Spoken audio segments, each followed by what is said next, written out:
Dear students, myself KK Yadav, I welcome all of you on YouTube channel.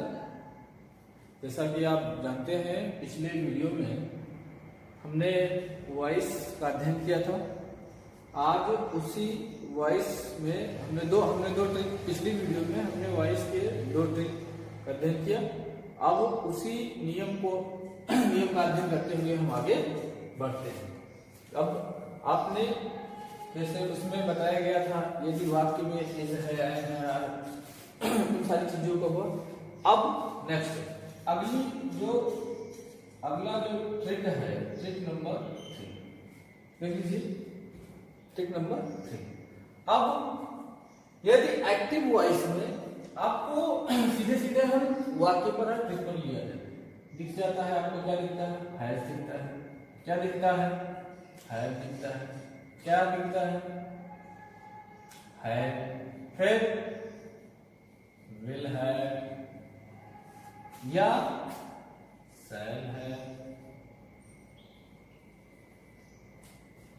ठीक, shall have. यदि वाक्य में आपको क्या दिखे? हैज दिखे, हैव दिखे, हैड दिखे, विल हैव दिखे या शैल हैव दिखे, तो आपको इनके साथ क्या बढ़ा देना है? बीन बढ़ा देना है। क्या बढ़ा देना है? बीन बढ़ा देना है। और जैसा कि हमने आपको पिछली वीडियो में बताया था कि हमें ऑब्जेक्ट पहचानने के लिए एक सबसे सरल तरीका है, और वो तरीका ये है कि यदि वाक्य में आपको हैज दिखेगा, हैव दिखेगा, हैड दिखेगा, विल हैव दिखेगा, शैल हैव दिखेगा, तो आपको नंबर गिनना है। क्या गिनना है? नंबर।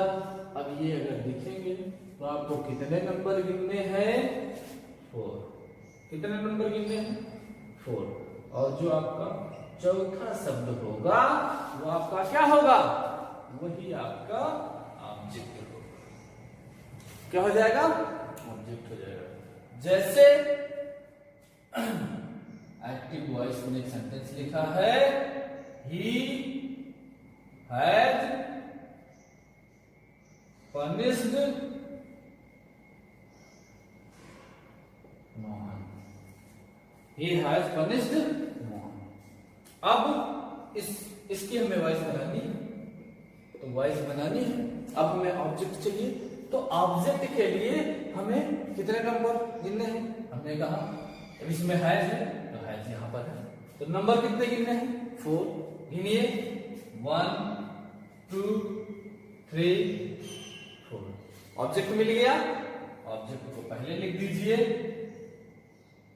ठीक, सबसे पहले ऑब्जेक्ट होता है, फिर क्या आती है? Helping verb. तो हेल्पिंग वर्ब क्या है? यहाँ हैज है।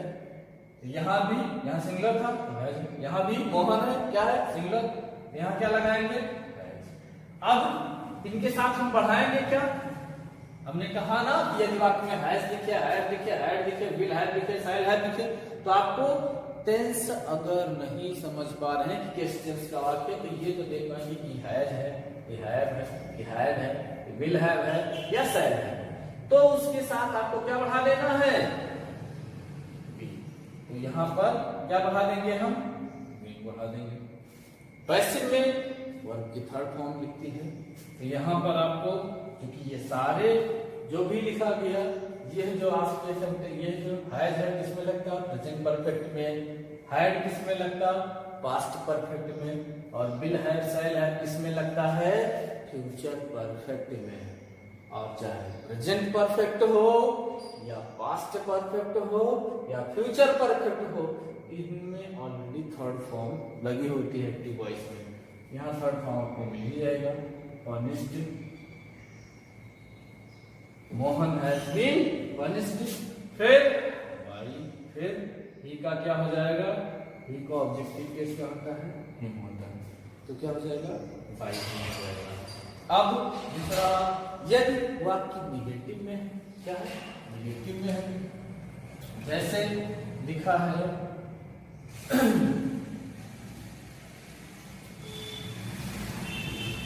you have not taken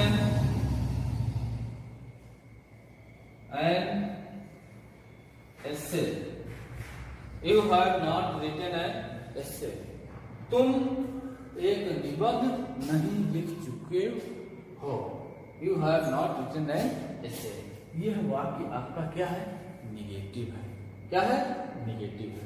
तो यदि अफर्मेटिव में था तो हम कितने नंबर तक गिनते थे? 4। यदि वाक्य किसमें है? निगेटिव है, तो अब निगेटिव है तो नॉट बढ़ा, यदि एक शब्द बढ़ा तो एक नंबर हम क्या करेंगे? बढ़ जाएंगे। अब कितना काउंट करेंगे? 5, और 5 गिनेंगे, जो आपका 5वां शब्द होगा वो आपका क्या होगा? ऑब्जेक्ट। काउंट कीजिए, 1 2 3 4, और ये आपका क्या है? 5।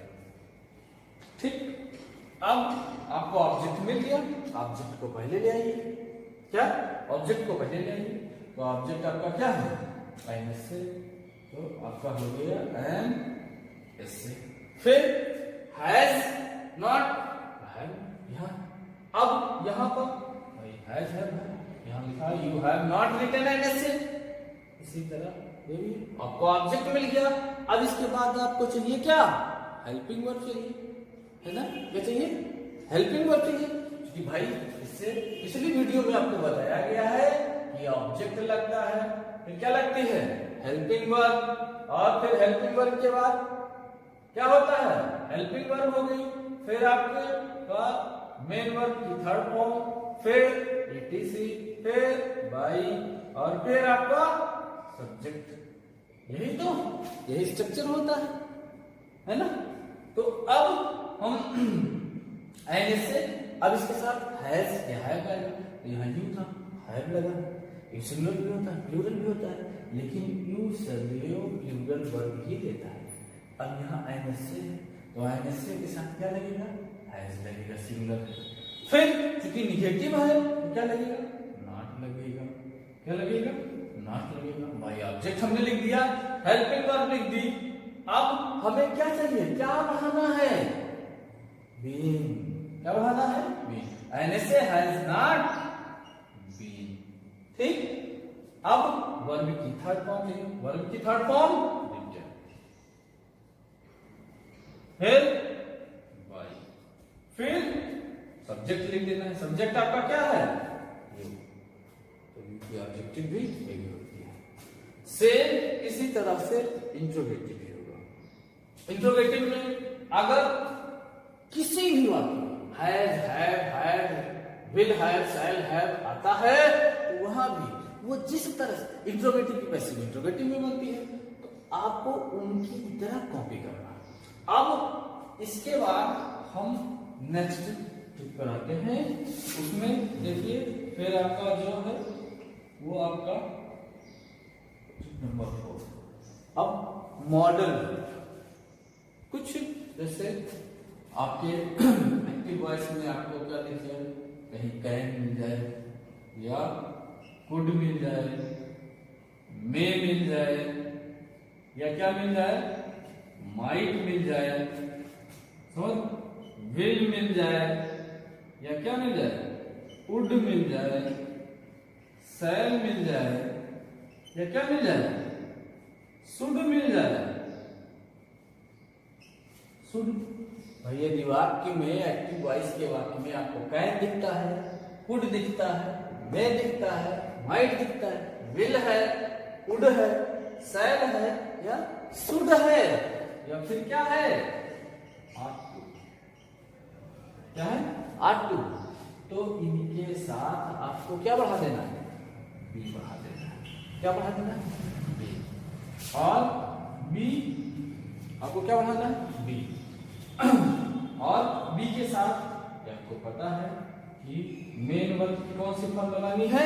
वर्ब की थर्ड फॉर्म लगानी है, और वर्ब की थर्ड फॉर्म में अब आपको ऑब्जेक्ट ढूंढने के लिए कितने नंबर गिनने हैं? तो कितने नंबर गिनने हैं?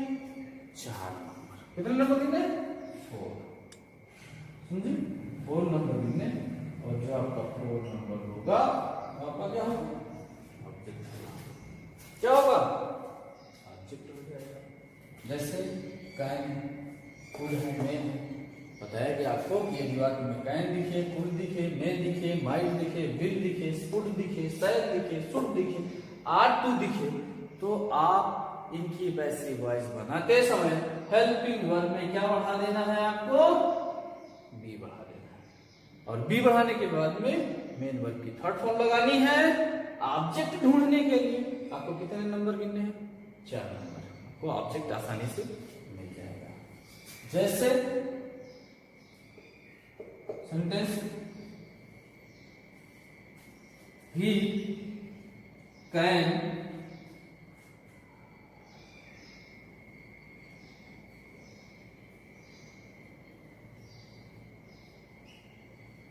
Right a story.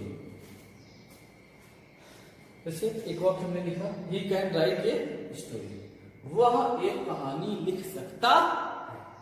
अब इसमें होंगे कैन मिला, दिखा कैन, यहां भी कैन है। हमें ऑब्जेक्ट ढूंढने के लिए कितने नंबर गिनने हैं? 4 गिनिए। 1 2 3 और ये आपका क्या हो गया? अब इसकी पैसिव बनानी है तो ऑब्जेक्ट आप पढ़ेंगे। सबसे पहले ऑब्जेक्ट यहाँ पर हो गया ए स्टोरी, फिर ए स्टोरी। अब ए स्टोरी के बाद में फिर हमको क्या करना है? हेल्पिंग वर्ब लगाना है। हेल्पिंग वर्ब क्या है? कैन, तो हम कैन लगाएंगे। फिर कैन के साथ हमने कहा क्या बढ़ेगा?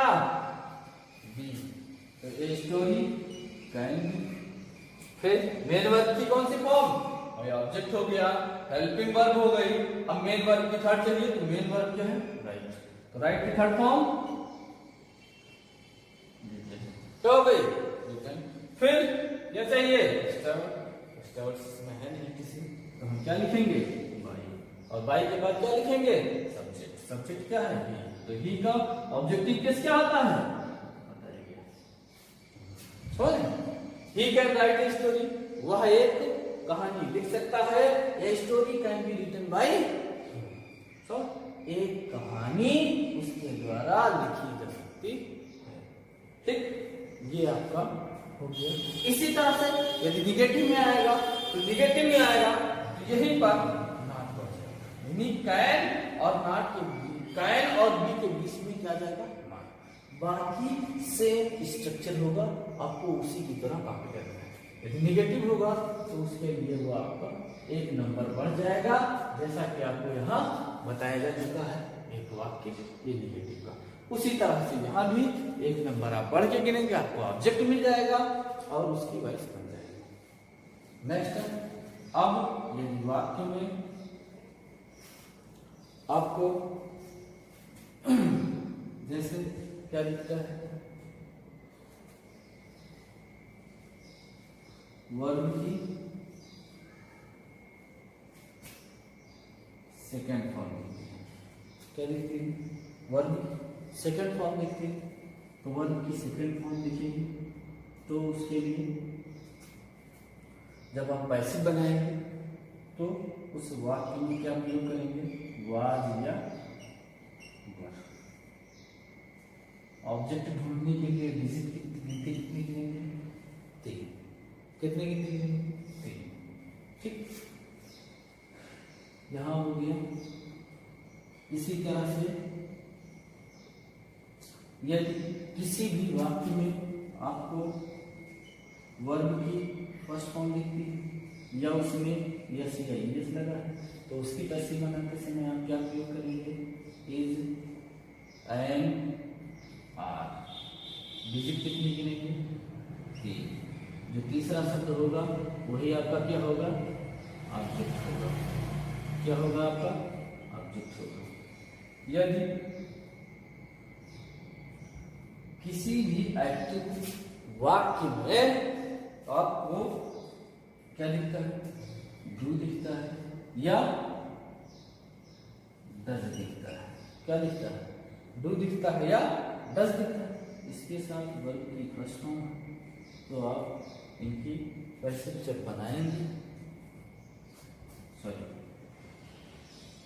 यदि वाक्य में आपको क्या दिखता है? डू नॉट दिखता है या डज नॉट दिखता है। ठीक, डू फर्स्ट फॉर्म होगा, तो उसकी पैसिव जब आप बनाएंगे तो वहाँ पर क्या हो जाएगा, इज एन आर और फिर उसके साथ नॉट।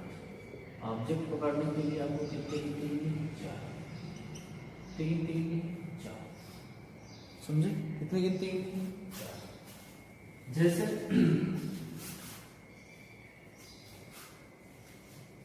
हमने आपको बताया यदि वर्ब की सेकंड फॉर्म लिखेगी तो पैसिव वॉइस बनाते समय वाज या वर का प्रयोग करेंगे और ऑब्जेक्ट गिनने के लिए 3। जैसे ऑब्जेक्ट आपको बनाना है, अब इसमें जैसे ही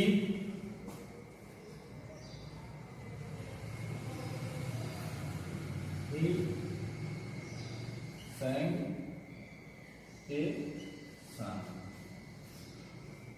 ही sang a song, ठीक, उसने एक गीत गाया।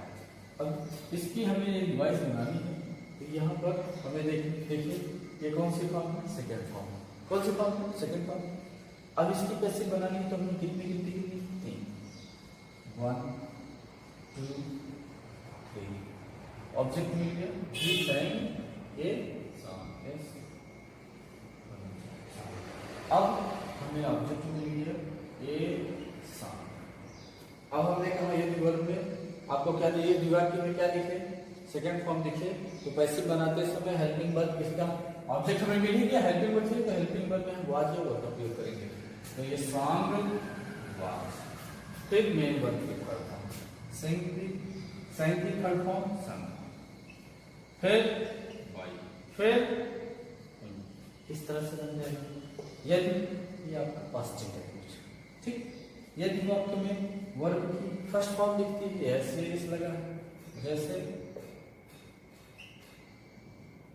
he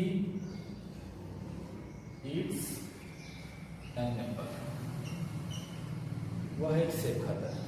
अब इसकी पैसिव यदि हमें बनानी है he eats an apple, तो हमने कहा यदि वर्ब की फर्स्ट फॉर्म में ऐसे इस लगा है तो पैसिव वॉइस बनाते समय इज एम आर का प्रयोग करें। ऑब्जेक्ट ढूंढने के लिए 3 नंबर लगेगा, 1 2 3। अब इसकी पैसिव बनानी है तो क्या हो जाएगा, एन एप्पल, फिर इज एम आर, तो एप्पल है क्या लगेगा, एन एप्पल इज, ईट की थर्ड फॉर्म ईटन, फिर इसी तरह से डू नॉट डज नॉट होगा तो इज एम आर फिर नॉट, 4 नंबर तक गिनेंगे, ठीक। तो स्टूडेंट्स इस नियम को पढ़िए, लिख लीजिए, उसके बाद में अधिक से अधिक एक्सरसाइज सॉल्व कीजिए। यदि कहीं कोई समस्या आपको होती है तो आप संपर्क करें हमसे, ठीक, बताएं, आपकी समस्त समस्याओं का निदान किया जाएगा। Thank you.